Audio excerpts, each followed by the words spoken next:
Previous lectures, we have already discussed motion of a rigid body in a space, and we know that there are two types of motions of a rigid body: translational and rotational, right? Translational, if I think of translational motion of a rigid body, how do we consider it? We know that rigid body is made up of some n number or some infinite number of particles. In translational motion, we consider that each particle is doing the motion, and hence we study further. This view you have done already in your previous standards. Now we are doing rotation about a point. Okay, so in this lecture, I am going to discuss about the angular momentum and kinetic energy of motion about a body, of a rigid body, about a point. So, what I'm going to discuss first is the angular momentum of motion of a body about a fixed point. Before that, you should know some basic things. For suppose this is my rigid body, each body has its own axis. This also I have already told you in previous lectures that each body has its own axis. Let this be the point P, one of the arbitrary point that we are considering. When the entire body rotates about some axis, then each point of the body will rotate about the same axis. Means whatever is the axis of rotation, along that axis every point of the rigid body will rotate. Okay, suppose this is the body axis and this is the point P. If we are rotating it along the z axis, then the point will also rotate along the z axis. If I'm rotating the entire rigid body along y axis, then obviously everything will be rotated along y axis. So now I will discuss the angular momentum of a motion about a point. So this is my first theorem. See what does the theorem say. Acha, before studying these things also you should know some more things regarding motion of a body, about of a rigid body about a fixed point. See, suppose if I am considering the motion of this point, since I have told you, if this body is rotated about some or along some axis, then every point on the body will also rotate along the same axis. Now, suppose if I am considering a point P, okay, so this R is nothing but the position vector, and this is a vector quantity, obviously, and this is its magnitude. The line, this much is its magnitude. So, this is the position vector, and this is the angle theta, which is taken along the positive z axis. Okay, these things is very easy, you already know. Yeah, so this is the angular velocity. Since we know that in translational motion we consider only like linear things like linear velocity, linear momentum and all, but when I consider rotation about a fixed axis, when the motion is rotation, at that time we have to consider angular momentum, angular velocity and all such things. So omega is the angular velocity. Angular velocity is denoted by omega. All these things you have done in 12th standard, but since I'm giving you a quick revision so that you understand my concepts better. So this is the angular velocity, okay? If the motion is along y-axis, if the rotation is along y-axis, then this would be its angular velocity omega. You remember the right hand thumb rule? We use the right hand thumb rule to find the distance. Omega is a vector quantity. We need to find its magnitude also. So its magnitude is given by the right hand thumb rule, okay? And if this is the rotation, then this arrow will give you the direction of omega. After that, we will consider, suppose this is the point P, this is the angle theta, and this is the distance s. We know that the linear velocity of every point is tangential and it is denoted by v. Now consider uh, this rigid body, okay? Here there are many things I'll try to like make you understand. See, here is the point, okay? So this is our position vector. This is the mass. Now, what is L? L is the angular momentum. We know linear momentum is given by P, right? And we know that linear momentum is nothing but mass into velocity.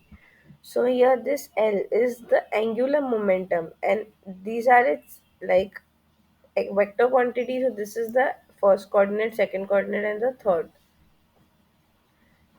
Yeah, so this much we will need. Now I will proceed with my theorem. See what does the statement of the theorem say. Obtain angular momentum of a rigid body about a fixed point. We have to obtain the angular momentum of a rigid body about a fixed point of the body when the body rotates instantaneously with angular velocity omega. Since in translational motion, sorry, since in translational motion, when I say that the body is moving, at that time we consider its velocity, right? But in rotational motion we have to consider its angular velocity. Since it is rotating, so it will rotate through some angle, right?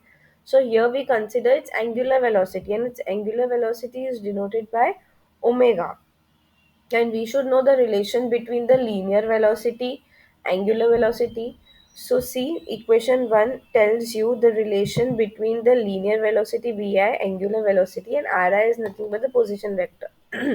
In order to study the motion of a rigid body, in order to study the motion of a rigid body along a point, so what I will do, I will consider, see, since I am saying that the rotation is along a point, it would get difficult to visualize. What you have to do is, if you are considering the motion of a rigid body along a point, imagine one axis which is passing through the point, okay?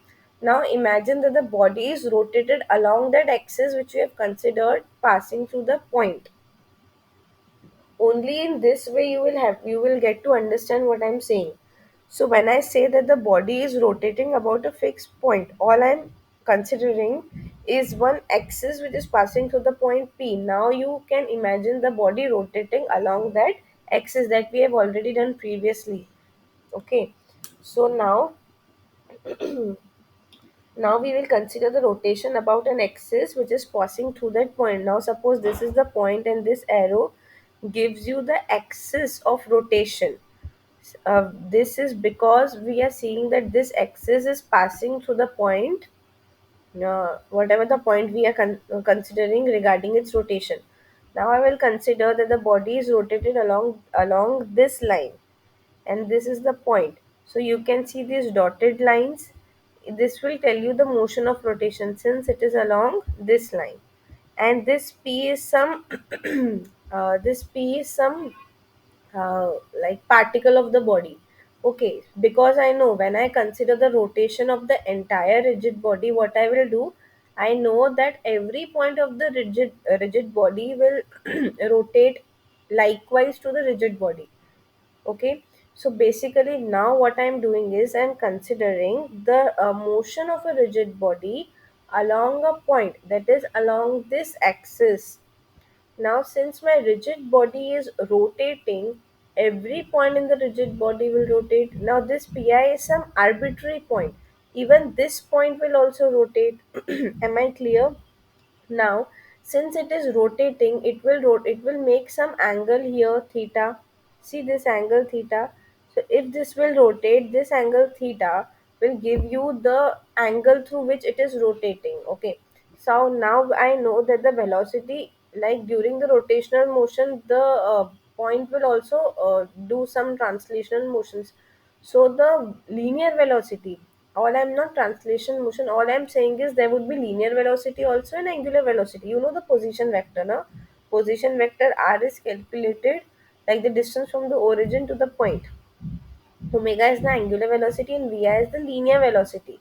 Linear velocity means when I think of the point moving linearly. So what I do, how do I consider what is the direction of v? It is tangential to the point P. So we should know, acha, all this is basic. What you need to know is this form, this equation number 1. This says that bi is equals to omega cross ri. This is regarding the point pi which I have considered arbitrarily. Okay. So this is This is the cross product, vector product. So vi vector equals to omega vector cross ri vector. So this vi is the linear velocity, omega is the angular velocity, and ri is the position vector. Okay, so I will read again what is written. Consider a rigid body composed of n particles having masses mi and position vector ri with respect to the fixed point of the body. Let the body be rotated about the fixed point and omega be the instantaneous.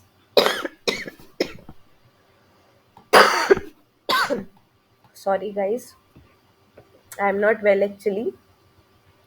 So, see, omega is the instantaneous angular velocity and vi is the linear velocity of the ith particle. Then, linear velocity is given by omega cross ri. So, now let L vector be the total angular velocity. Okay, sorry, momentum. What is this L? We know the linear momentum is given by P, and we know that P is equals to mass into velocity. Now this is the angular momentum which we will note because of the rotation of the rigid body about a fixed point. So if L is the total angular momentum, then obviously L is the total angular momentum means it is the momentum for the entire rigid body. How will I calculate? What I will do is I know that when a rigid body rotates, every point of the body rotates, correct? So every point will have some angular velocity. So now I have considered that my rigid body is of n particles. So there would be n particles in the body, and each particle will observe or will do the motion as equivalent to the motion of the rigid body. So every point in the or every particle in the body will also rotate, no?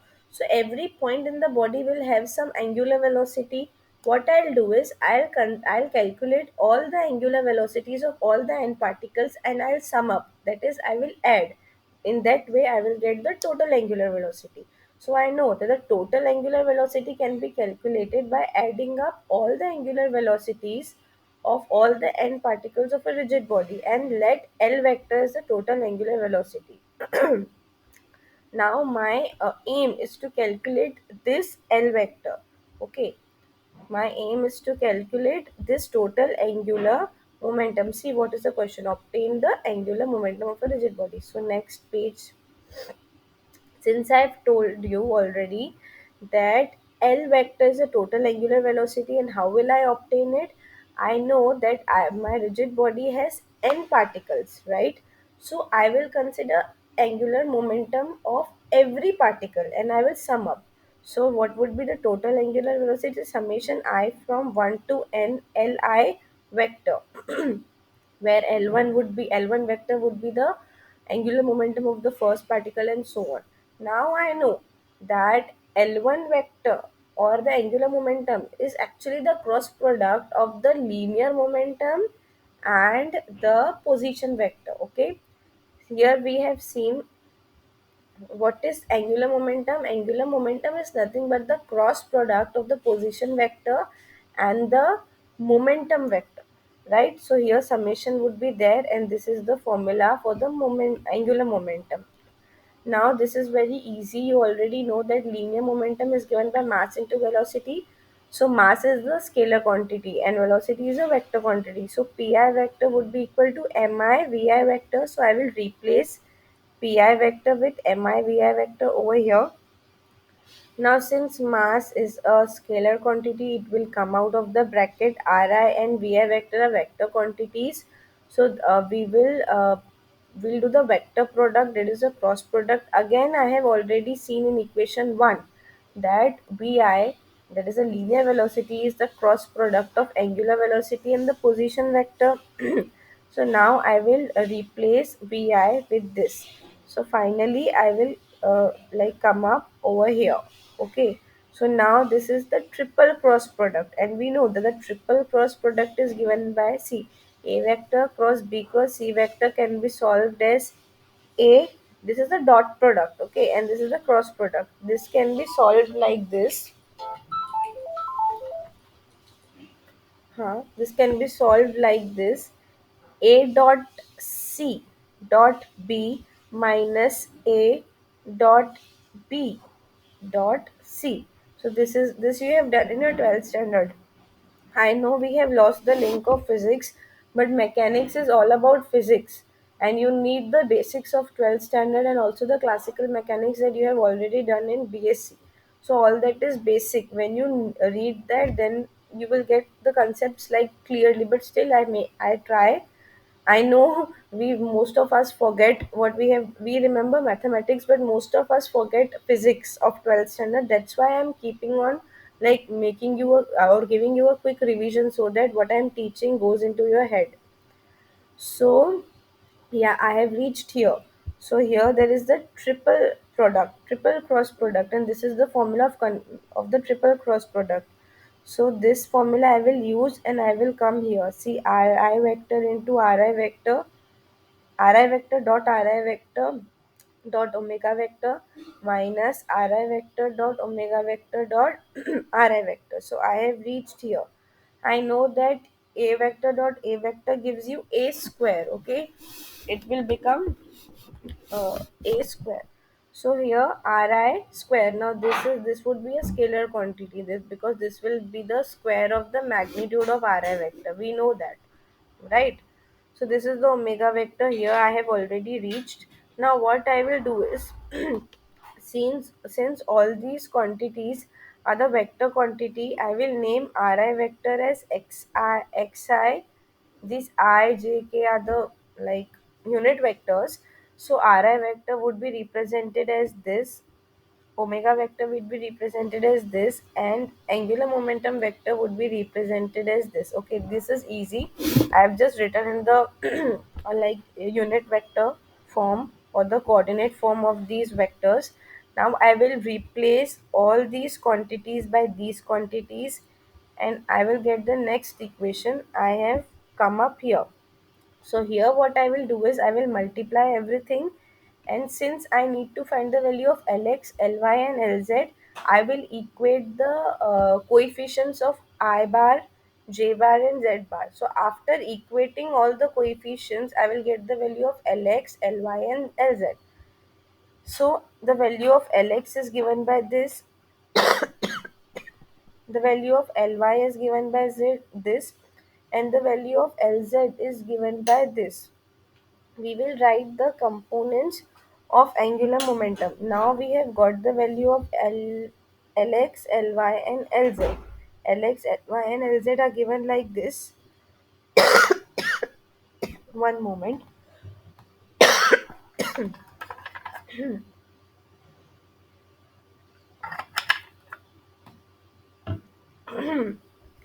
We will write the components of angular momentum as this.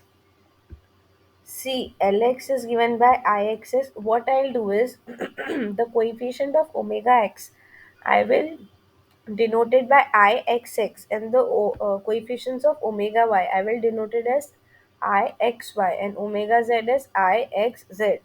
Similarly, the other quantities, and these I later on I will tell you what are they. So I hope it's clear. See, what did I do from here? I will give you a quick revision.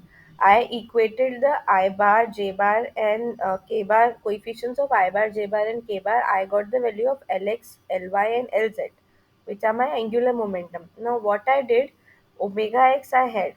So what I did, I just denoted the coefficients of omega x by Ixx, omega y, omega z, and so on. Okay, so finally I have denoted all these values by these corresponding Ixx, Ixy, Ixz, Iyx, Iyy, Iyz, Izz, Izy, and Izz. So see, sorry, Izx. This is Izx. See what I got. This way I can find all the values. You can observe that the value of Ixy and the value of Iyz is all same. See here you can observe that the value of Ixy is given by minus this thing summation mixi and the value of Iyx is given by minus of summation mixi, or both the quantities are same. Hence, you can you can observe the values of all the six quantities. Okay, so these are its values. So now these Ixx, Iyy, and Izz are called as moment of inertia about xyz axis, and these Ixy, Iyz, and Ixz are called as the product of inertia. Okay, I will repeat. What are the Ixx, Iyy, and Izz? These are the moment of inertia about xyz axis.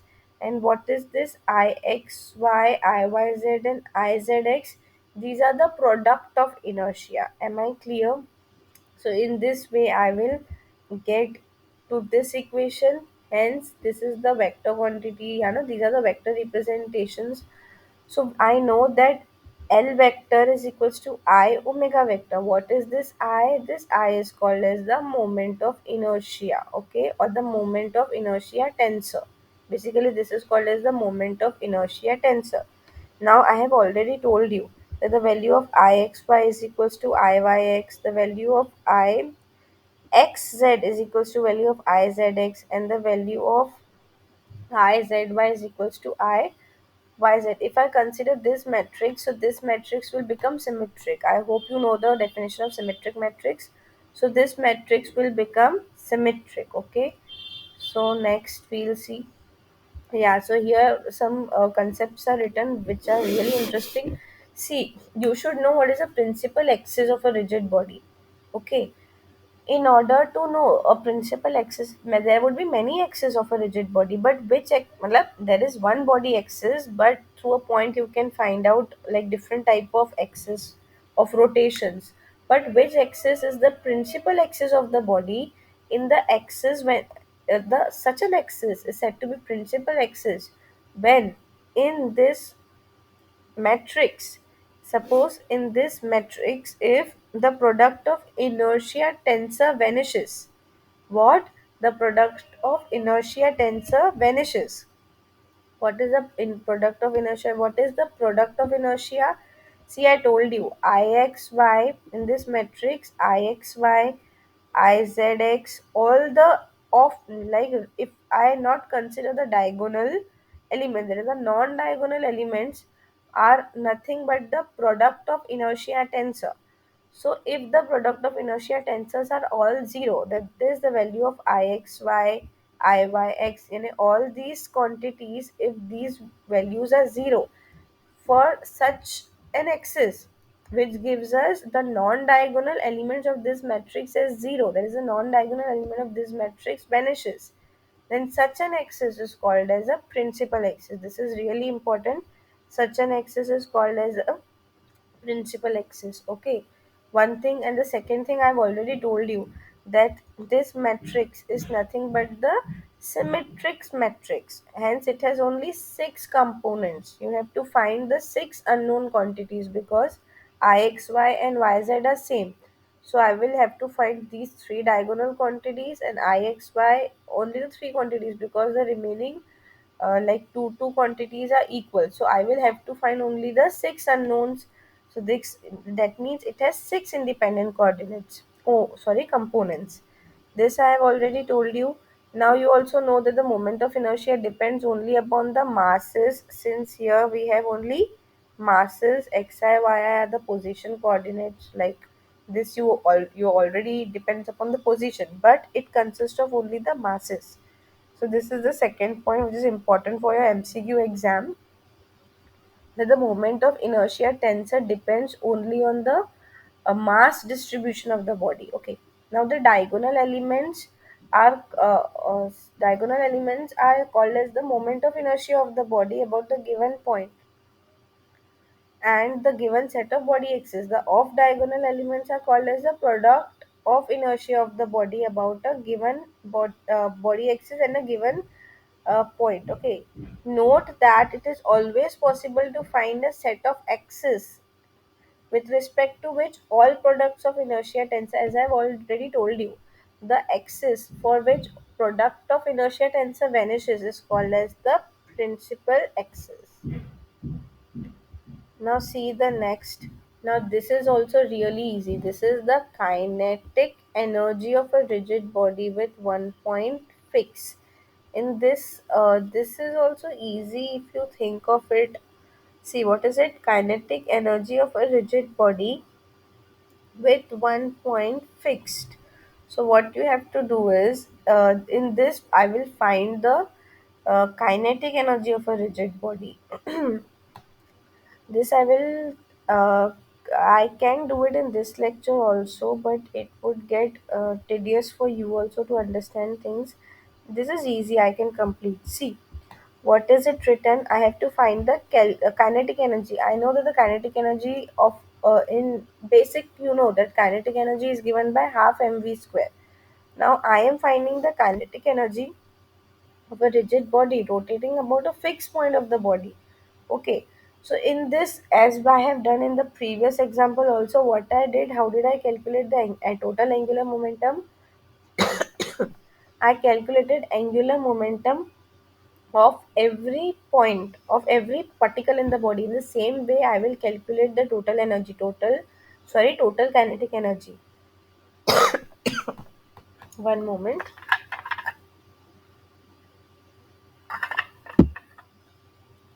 How will I calculate the total kinetic energy? I will consider the kinetic energy of every particle of a rigid body, okay? Of every particle of a rigid body, and then I will sum the kinetic energy of all the n particles. Okay, so all this we have already done in the previous lecture. It's waste of time to repeat all these things, but I have told you that the total energy would be calculated as the sum of all the total of all the kinetic energies of all the particles. So here 1 by 2 is constant. So summation I mi vi bar square. We know that the kinetic energy is given by half mv square. This I varies as the number of coordinates in the the number of particles in the rigid body. Okay, I hope this is clear.